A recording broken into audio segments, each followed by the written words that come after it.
If you're looking for more horror outside of the mainstream, look no further than Unsung Horrors, a podcast about underseen horror movies. I'm Lance. And I'm Erica. Every other week, we'll cover a horror movie with fewer than 1,000 views on Letterboxd. We'll even give you double feature recommendations to pair with the movies we discuss. From gothic to shot on video, from slashers to comedies, from giallo to J-horror, we'll cover all the subgenres. So join us as we unearth these hidden gems of horror. Follow us on Instagram, Twitter, and Facebook, all at Unsung Horrors, available wherever you listen to podcasts. And part of the Someone's Favorite Productions podcast network.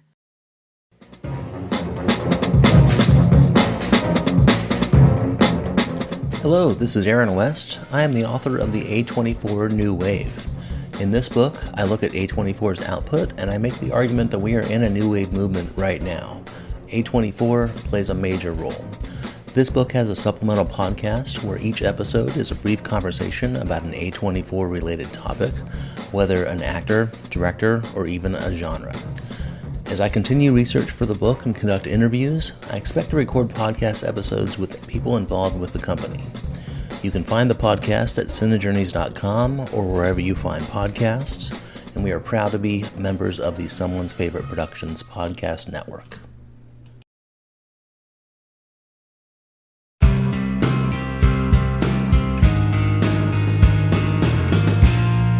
Weirding Way Media.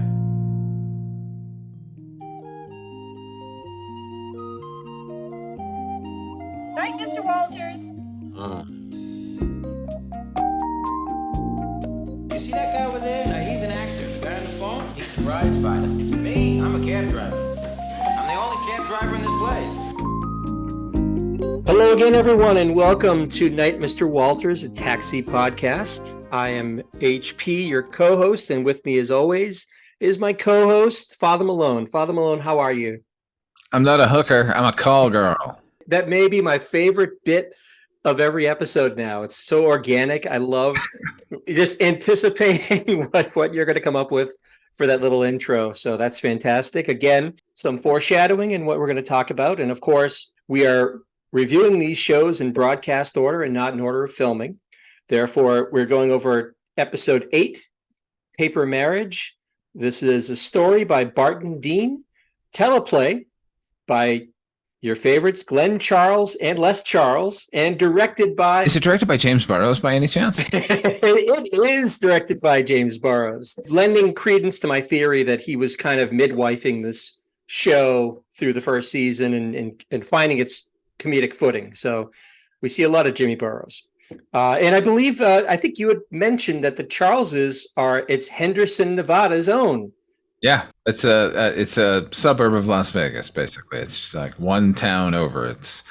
I spent a lot of time there. Yeah, I have visited you there. So let's get into this. Let's talk a little bit about Paper Marriage. Exciting for me, and I am assuming for you, Father Malone, because we are blessed with our first Latka-centric episode of Taxi. This is the first of many that we'll see over the years. Not only is it a Latka-centric episode, but we're eventually we're going to get an old friend. How can we have an old friend so new to this series? You've been tracking over the past few episodes of Night, Mr. Walters. You've been following some suspicious men clad in denim, if I'm not mistaken. That's true. He's an archetype, a taxi archetype, and I think they're all foretelling the coming of this man who's going to appear once and then disappear and then come back and bring us salvation. We start this episode in the garage. Actually, it's kind of nice because the last few episodes have all basically been taking place in Mario's primarily. So it's nice for the cabbies to get back to the Sunshine Cab Company garage. And we're visited by a couple of feds. A couple of immigration agents come snooping around the garage, and they're looking for Latka, our favorite mechanic of indeterminate origin. And turns out his visa, I don't know if they clarify what type of visa. Student. It's a student visa? That's what they said. His student visa expired a month ago. That is bizarre because they never make mention of him going, being enrolled in a college or whatever. And in fact, his at this point in the show, his English is terrible. Yeah. So I don't know what kind of student visa, what's he doing with his student visa up to this point? He's doing nothing with it. He just used it to get out of the country that he's from, which ominously, I hadn't really considered. We always knew he was from some foreign land, and I just figured it was some sort of Czech Republic. But the fact that the Czech Republic was locked down under Soviet control at the time hadn't really entered my mind until the INS agent showed up here. Because Tony is just like, well, so what? They're just going to send you back home. And Wheeler's like, yeah, they have the postage stamps honor barbed wire. Yeah, right. Latka grew up in the communist regime. He was escaping from it. So the student visa makes sense. I imagine he applied for every visa he could get his hands on just to get out of there, and then forgot all about it. Oh, sure. I mean, pretty much everything we ever learn about his country is how awful it is and how poor it is and how just truly backwards the whole situation is. So, I to your point, I guess he's looking for any avenue out of his country. So he apparently neglected to reply. He got a notice from the government saying, if you don't reply within 4 days. Got a letter from the government the other day, and it said they want suckers. There's a little bit of public enemy there. That's great. Another favorite. The feds are looking for Louis. Louis is in the bathroom, so they say, well, we're going to get a cup of coffee. We'll come back. Which is funny because there's a coffee machine right there next to the bathroom. That's a mystery that is, never solved. But I guess in the service of the story, they have to leave and come back. So Louis comes out after making some crude jokes about the bathroom walls and what's written there. After the situation is explained to Louis, he steadfastly refuses to lie to the feds. He's more than willing to give up Latka, to the horror of everybody, all of the cabbies, principals and otherwise. They're aghast that he would basically feed this sweet, innocent person to the feds. I think John appeals to his love of Latka and says, I think you love Latka. And that it appears to soften Louis enough.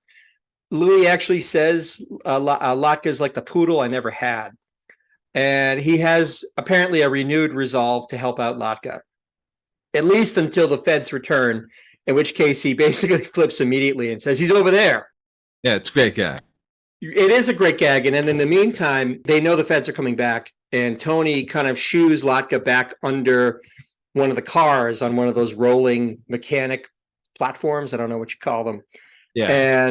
But Latka, being the master of surprise, does a switcheroo. The agents pull him out by his feet, but nothing's there except for his old coveralls. He's made his escape. But you know what? It's not just the coveralls. That would be fine. There are boots with like fake feet in them, and it goes up to like fake shins. Like there's that much of it. What does he just have that in the trunk of one of those cars, just in case? It is very convincing. It's not like you said. It's not just like the coveralls are there with a pair of shoes. It looks suspiciously like somebody from the props department of a major television series concocted some fake legs for Latka to get out of there with. This is very cartoony. It is. This part is certainly very cartoonish. It's threatening yellow lights in my mind, HP. We cut to our favorite poor man's process shot of Rieger driving, picking up a passenger. The passenger woman gets in, starts to tell him where she wants to go, and then she screams, like horrifyingly screams, and then leaves, just runs off. And to Alex's surprise, who's in the back seat of the cab? Father Malone? Oh, it's good old Latka, of course. He's hiding from the feds in the back of his cab, which leads me to believe that Rieger is a bad cabbie, because anyone trying to get in the cab is going to freak out that Latka's back there. Here's something else that kind of, I was sort of bothered by it, or maybe a little vexed, was she's getting in the cab, this passenger, by the way, I thought she was Nancy Allen. I don't know if you had the same reaction when you saw her getting into the cab. She looked exactly like RoboCop's Nancy Allen, but it was not. I looked it up. No, she was off making 1941 at this point. They were probably filming at the same time. That's a very good point. So she gets in, but she screams like horrifically, which makes me wonder, what is Latka doing? How is he posed in the back seat of the cab? Is he exposing himself to this poor woman when she tries to get in? Your thoughts? He is hunched down, so maybe he looks like he's about to spring out. Yeah, I guess that makes sense. Maybe she was afraid she was going to be attacked. We'll go with that. But it did seem a little bit odd that she just has such a strong reaction to somebody who's curled up in a ball in the back seat. But Again, she got her SAG card, okay? She got her one moment on Taxi. Latka, is exposed. He comes out. Alex says to him, well, I've been thinking, Latka, and I think you're making things harder for yourself by not turning yourself in, so you really should. To which Latka actually, with a burst of inspiration, says, well, he has a solution. All he needs to do is find a woman to marry. In typical sitcom fashion, all he has to do is find a woman to marry, and the INS agents will have no choice but to let him reside in the country because he's married. Did this episode of Taxi give birth to this trope? They got to get married so the INS doesn't deport the character, because we end up seeing it a lot. It becomes a sitcom trope after this. But I don't know if there was precedent before this. I think there was. I want to say there might have been a Welcome Back, Kotter that used a similar trope of somebody who's going to get married. Or even like, if I'm really stretching back, maybe like The Courtship of Eddie's Father might have had an episode about that. I don't know. Remember when Fred Flintstone had to marry the Great Gazoo to keep him in our plane of existence? I don't remember that at all. I remember the Great Gazoo, of course. That's a great reference. So he says to Alex he just needs to find someone to marry. And then they cut to the garage. Louis is really trying to get Latka's attention. Latka's giving Louis the cold shoulder because he was so quick to try to turn him into the feds that, Latka understandably he just wants nothing to do with Louis now. And Louis is seemingly very, very upset about this. Elaine arrives at the garage.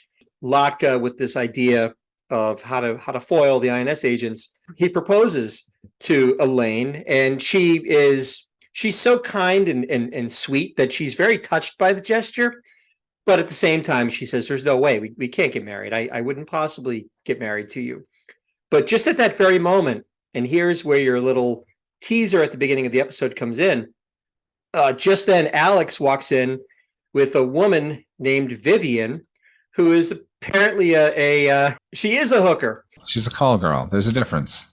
True. I think they do make she that. She has appointments and clients, not Johns that she picks up randomly on the street. What I noticed, and we're talking about tropes and things, is there was a thing for a while in movies and TV shows of the time. The way that call girls would dress, they invariably had that fur coat on top of, you could look at like Night Shift with Shelley Long, same thing, right? Absolutely the same thing. Why was that? Well, see, this is a signifier that these are call girls and not hookers. They're high class. They're getting the big bucks. They're wearing the furs.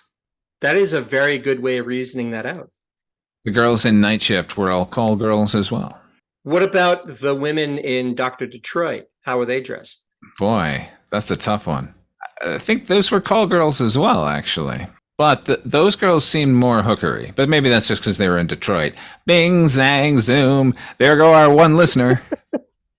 I think there was a lot of like spandex and maybe a lot of big hair and nylons, big heels. I think that's probably what I'm thinking of with Dr. Detroit. But anyway, I haven't noticed that. And I went, wow, that's really familiar. And it turns out that was a thing. But I love your theory that it's because they command a higher price so they can afford the nice furs and everything.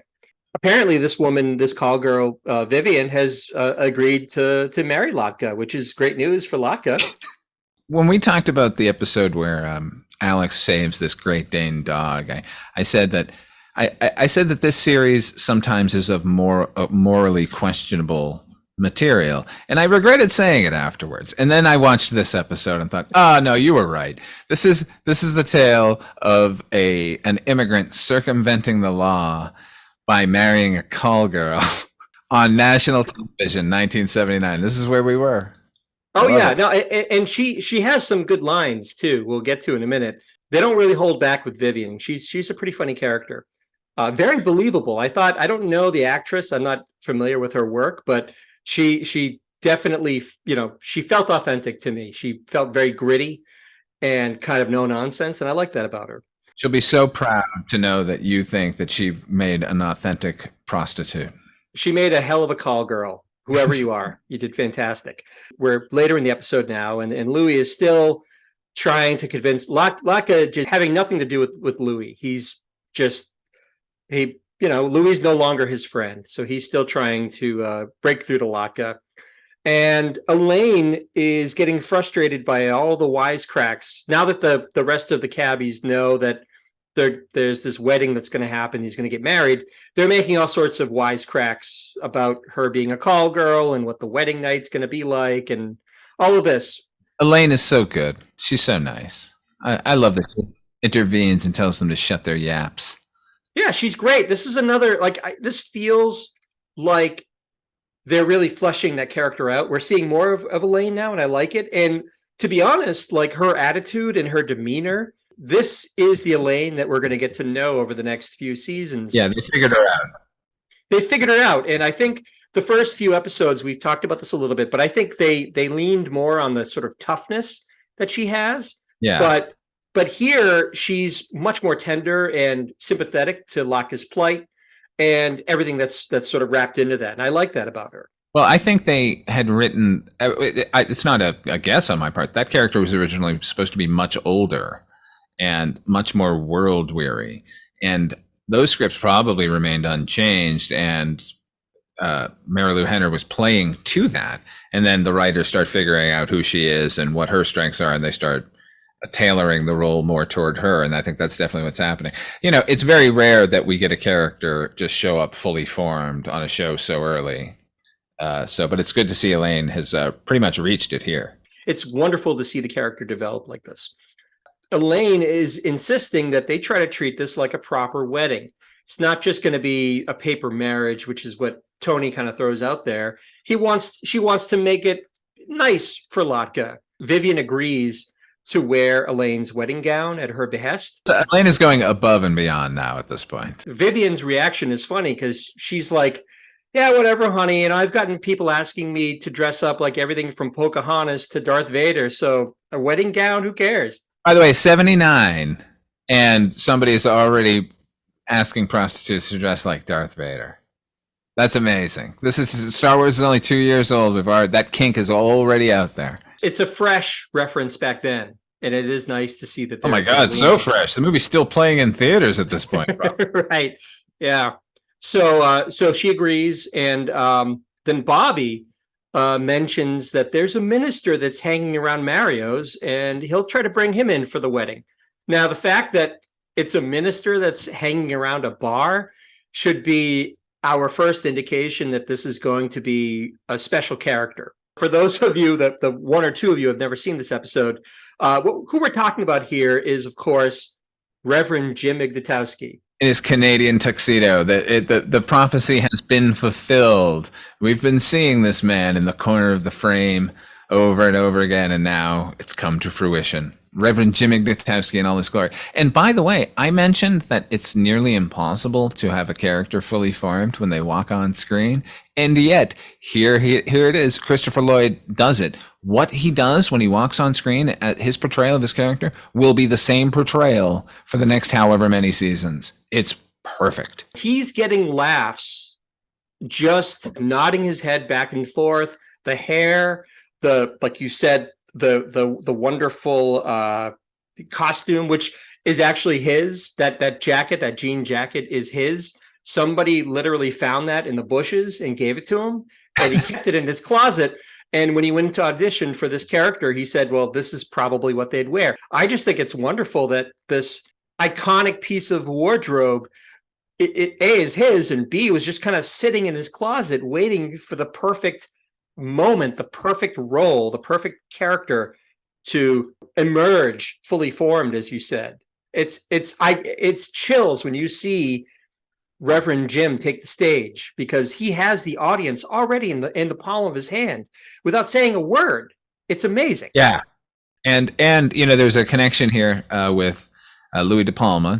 Obviously, Danny DeVito and Christopher Lloyd were both in the Academy Award winning feature film One Flew Over the Cuckoo's Nest together. He was a known commodity, as I understand it, Christopher Lloyd. He actually was and is, I should say, a serious actor. What I thought was fascinating is one of the texts that I rely on to prepare for this show is the official fan guide by Frank Lovies. And he's got a wonderful chapter on all the actors and how, their histories and how they got the role. And the one on Christopher Lloyd is no exception. But what I thought was fascinating is there's an interview with, of all people, Mr. RoboCop, Peter Weller. This is our second RoboCop reference in one episode, by the way. Weird. Very weird. Peter Weller apparently performed in a production of Macbeth along with Christopher Walken, John Hurd, Dan Hedaya, later to be on, of course, Cheers and other things, James Tolkien, and Carol Kane, and Christopher Lloyd. Holy fuck. I want to see that right now. My God, what an incredible cast. And one of the funny anecdotes of this is Christopher Lloyd was known as being rather eccentric and a quiet guy and maybe not the kind of a shy individual. And the nickname they had for him was the Fog. Somebody who kind of wafts in with a presence that you can't define, but he's there.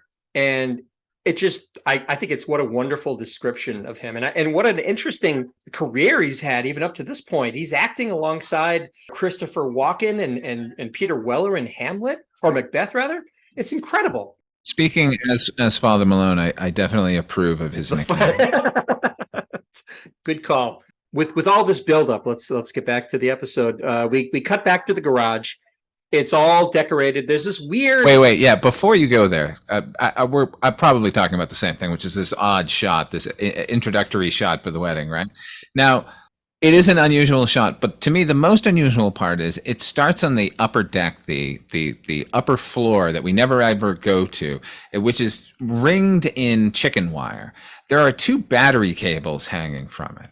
Do they ever explain the battery cables? No, I don't think they ever do.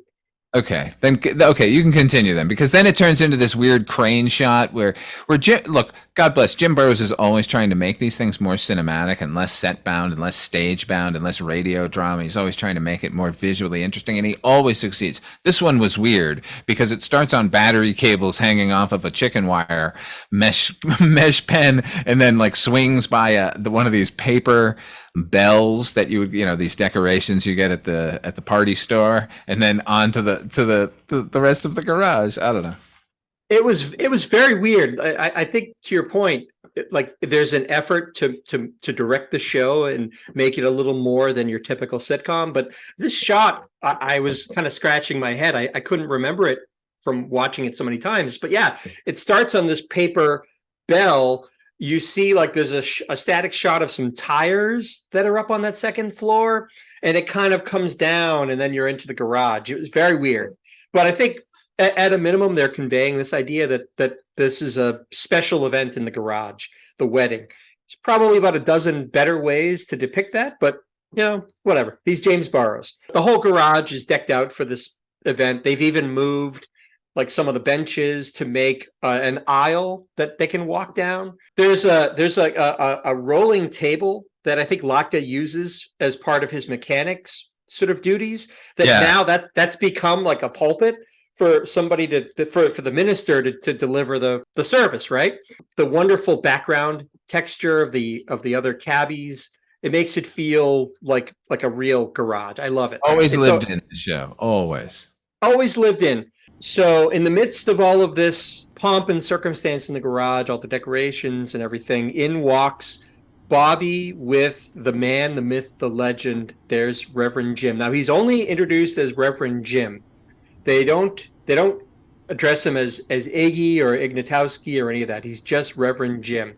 Interestingly, I actually think he plays Jim as less of a space cadet now than the character would eventually become. He's a little more sort of gravelly voiced and kind of straightforward in his manner of speaking. I attribute that to it being early. And over the next couple of years, the drug use will continue, and he'll become more and more dissociated from the rest of the world. I guess that's one way of looking at it. Christopher Lloyd gets, huge laughs without even saying a word. And so he introduces himself as Reverend Jim, and Alex introduces himself as Cabby Alex in a funny little bit. Jim, however, he insists that he's a real minister. He was ordained at the Church of the Peaceful in 1968. And Jim assures Alex that the church was, quote, investigated and cleared completely, which I love that these little, because we learn this over time, these little details about Reverend Jim and his life before, during, and after the 60s. So I love they throw that in there as this little backstory. I love that the mystery around the character is so much better, like when you have these little tidbits that they kind of throw out there. When he steps on that stage, he feels like a member of the cast. He doesn't. This isn't Dorothy Hamilcutt. This isn't Angela. This isn't somebody who's just there in one episode and then they're gone. It feels right when he's there. Yeah. Oh, absolutely. It's the missing piece. He really is the missing piece. It's only underscored by the fact that Burns is still featured prominently, but we'll get into that a little bit. John, the aforementioned Burns, he muses to himself that, the only thing missing from this whole thing is music, at which point Louis comes out of the cage brandishing a violin, to which he says, hey, my mother paid good money for these lessons. All true.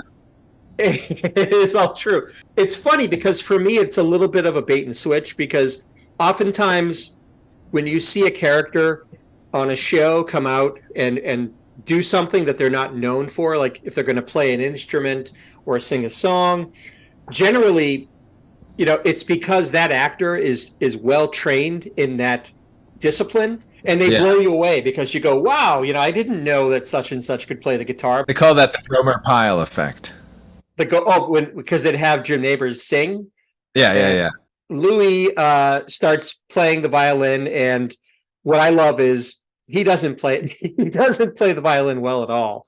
It's rather shaky. Oh, it's terrible. It's terrible. It's probably the best Danny DeVito could do, but it's lacking. Yeah, but he and Danny DeVito is playing the violin with this kind of half smile on his face. Like, it gives me the impression that he was having so much fun getting out there with his violin, playing a little bit. At one point, Vivian, the call girl, comes. This is my favorite joke in the show, where the bride finally emerges and somebody says, beautiful. And Louis says, thank you. As if they're commenting on his playing. It's great. I agree. That to me was my favorite joke of this whole scene. And in fact, by the way, it's Burns who says, oh, it's beautiful. And he goes, thank you. Good for something, I guess. Yeah, well, less is more with Burns. Much less. The bride takes her place with Latka, the groom, at the little would-be pulpit, and Jim launches into a beautiful preamble. It's really heartfelt and wonderful. It is, and it's delivered with conviction and heart, and it's beautiful. He talks about why people get married. It's beautiful. But what's great is at the very, very end of it, he kind of like smiles and he says with a huge grin on his face, I bet you thought I was going to screw that up, didn't you?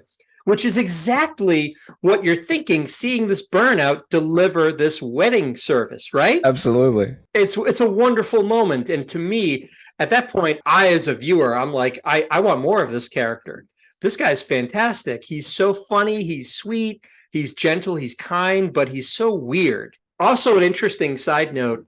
I don't know if you noticed this, Father Malone, but all through the quote unquote wedding, you might be hearing a very distinctive honking laughter. That's Jimmy Burrows, right? That is exactly right. That is a hallmark of all good Taxi episodes. Yeah. That honk belongs to, as you said, James Burrows. He would laugh, and the laughter would be so present on you could hear it over the audience. It's wonderful to hear, and I'm sure the cast probably thought it was wonderful to get that kind of affirmation from the director. It's great, and the audience probably was spurred on as well by this lunatic cackling away. Yeah, no, it's because you want to think these are professionals who.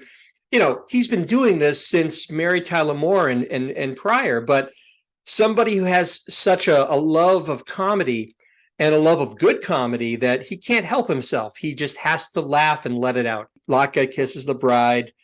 The ceremony's over. Sadly, Vivian leaves Latka at the altar. I think she says she has an appointment at the Hilton, which is not the Lenox. I was hoping she'd say the Lenox, which was the hotel that the reunion happened an episode or two ago. But so she slips out of her dress, the wedding gown, and hightails it out of the garage, leaving Latka crushed, sitting there at the altar, abandoned by his bride. Oh my God, this fake marriage really killed him. Right. This high price prostitute that he's now married to. Yeah, but that to me, that like underscores the innocence of this character, because he says to her before she goes, he says something to the effect of like, I love you and we're gonna have a wonderful life together. And you make me so happy. And she's like, yeah, whatever, honey. I got to get out of here. And she goes, leaving him with nothing but the flowers and the memory of the. I will say this. This is how you do a rube on this show with Latka instead of John Burns. I'll also say that Alex Rieger caught that bouquet, which now means that no one in the garage is allowed to get married until Alex does. That's an old rule, but they do honor it at Sunshine. He does catch the bouquet in a nice bit of choreographed, action at the wedding. So that's our episode. That's the action here. We're going to break this down a little bit. Let's talk about some of the good things that came out of this episode. Maybe stuff we haven't already discussed already. What are some of the things that you want to call out as being exceptional in this episode, Father Malone? Reverend Jim Ignatowski. The end. I mean, there are a couple of good lines here and there, and there's some good character stuff, but the main takeaway of this episode is that Reverend Jim shows up and saves the day. Oh, unquestionably. It's our first real glimpse at a future Taxi MVP, and it is really a star is born. It's so clear that he meshes well and he blends with the ensemble. Of course, he's going to become a featured player. I mean, it's going to happen. His presence makes me forget all about the fact that this isn't how INS works, that you can't get married in front of them to a prostitute and then they go, okay, all's forgiven. No, you have to have been married for some time. You have to prove this entire anyway. Yeah. Well, that's one thing I didn't mention that. So that's another. I'll put this into the good category. We didn't talk about this, but now that you mention it, we didn't discuss the INS agents come back at one point, and because now the word has gotten out that Latka is going to get married, but they have to come back and has to be proven to them that this is a real marriage, that they really love each other, what have you. And this is what gets Louis back in Latka's good graces, where Louis comes out. This is the other good thing I would mention in the episode. Like not only his story, but then the button on the story is another fantastic joke. Right. So, well, tell us what the story was and what the punchline. Basically, he tells him a story that Latka is so in love with her that when her parents offered to give him $1,000 to leave her alone, he denied it. So great was his love. And after the INS agents have bought this story and left, Rieger congratulates Louis on coming up with this lie and this fabrication of this story of the money being offered for someone to leave their potential spouse behind. And he says, no, it's not a lie. Like, this story happened. Only two things were different. They only offered $50 and I took it, which is great. It's delivered well. The story is delivered well. I mean, DeVito can do this stuff in his sleep, and the timing on the joke, the punchline, is impeccable.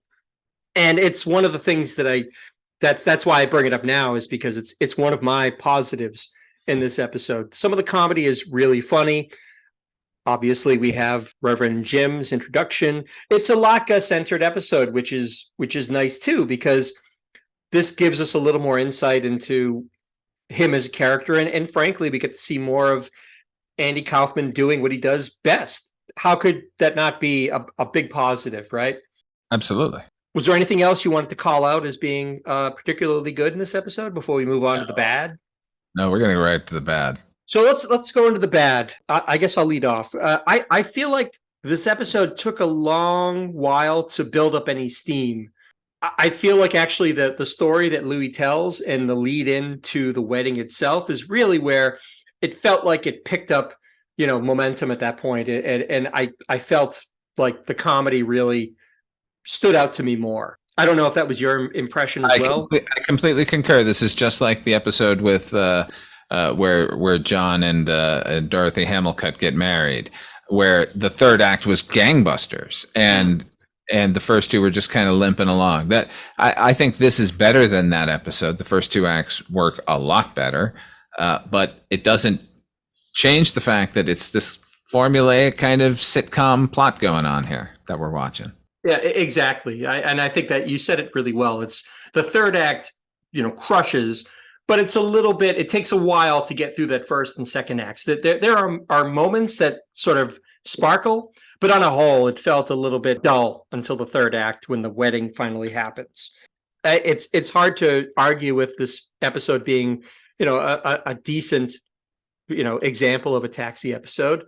I have to mention one more thing. Yes, go for it. In the midst of the ceremony, actually, as the ceremony has sort of wrapped up, but they haven't wrapped up completely, they cut to the audience where Tony Banta turns to Wheeler and says, "This is heavy," which I know shouldn't be some weirdo prescient remark about Back to the Future, but it sure feels like it because it's so featured that him and Banta saying this, what was heavy at this point? There was nothing heavy. Anyway, it was very unusual.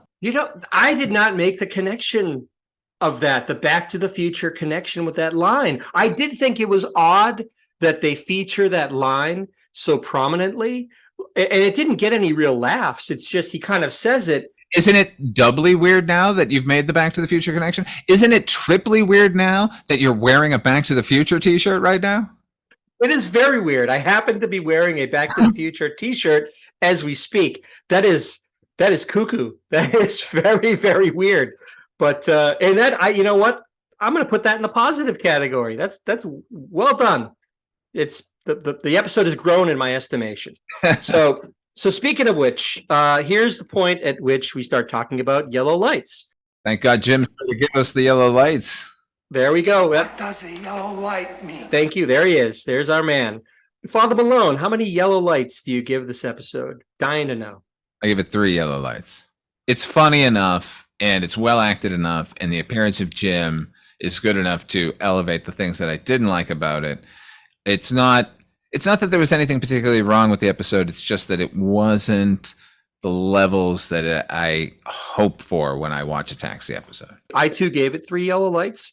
I feel like the episode really, not that it needed to be redeemed, but it was a bit middling for a while. But I feel like it totally redeemed itself with the wedding scene and consequently with the introduction of Reverend Jim. I mean, how that Reverend Jim alone is worth 1 yellow light, tacked on to whatever score we were going to give it. So solid 3 yellow lights. It's essential, if for no other reason, that you see the first appearance of Reverend Jim. It's not a quintessential episode, but it is one that I think all casual Taxi viewers should watch, I think. So it's 3 from me and 3 from Father Malone. So that will do it for this particular episode of Night, Mr. Walters. Father Malone, when you're not clocked in at the garage, where can folks find you? You can find me at fathermalone.com, and you can find me at weirdingwaymedia.com, where I got a lot of podcasts over there, like Midnight Viewing, the Night Gallery podcast, and Dark Destinations, and Astounding Tales of the Public Domain, and on and on and on and on. I even do some with HP. I also can be found amidst all of the other great content on Weirding Way Media. You can find me on the Banachek podcast, Wolf and Raisin, with Father Malone. You can find me on the Noise Junkies podcast, which is a music podcast with Father Malone and Heather Drain, which is fantastic. And you can also find me here and there on Dark Destinations, which I would encourage you all to check out. For myself and for Father Malone, thank you so much for listening. And we will see you all again next episode. Night, Mr. Walters.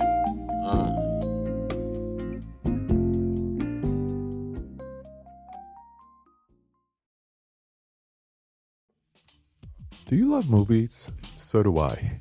What's up, y'all? It's KB, and I love movies, inviting you to listen to The Conversation, a film podcast where passion meets perspective and opinion. From the old school to the new, I invite a guest on to discuss the movies that thrill us, challenge us, break our hearts, or even blow our minds. There's always new episodes dropping wherever you get your podcasts. So join the conversation. We don't just watch movies. We love talking about them too. The Conversation with KB Loves Movies, a part of Someone's Favorite Productions podcast network.